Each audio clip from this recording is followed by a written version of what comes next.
तो दोस्तों 6 घंटे पहले आप सभी के चहेते खेसारी लाल यादव जी का एक बहुत ही बवाल गाना रिलीज किया गया है, जिस गाने का नाम है काहे हशेलू काहे।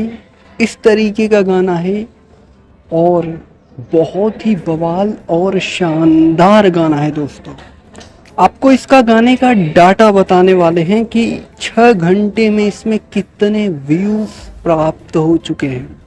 देखिए, आप सभी को बता दें कि 6 घंटे में 3 लाख से भी ज़्यादा लोगों ने गाने को देख लिया है और 3 लाख लोगों ने पसंद किया है और 70,000 लोगों ने गाने पर लाइक किया है, जो कि बहुत बड़ा नंबर है।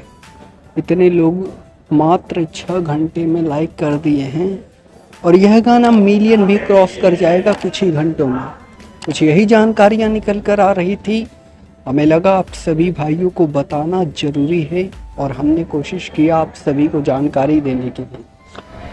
तो दोस्तों ऐसे ही भोजपुरी इंडस्ट्री से रिलेटेड तमाम न्यूज देखने के लिए आप हमारे साथ जुड़ सकते हैं हमारे YouTube चैनल को सब्सक्राइब करके। जी, बेल नोटिफिकेशंस को ऑल पर सेलेक्ट कर सकते हैं, जिससे भोजपुरी इंडस्ट्री की हर एक खबर जी आपको सबसे पहले मिले। जी धन्यवाद दोस्तों।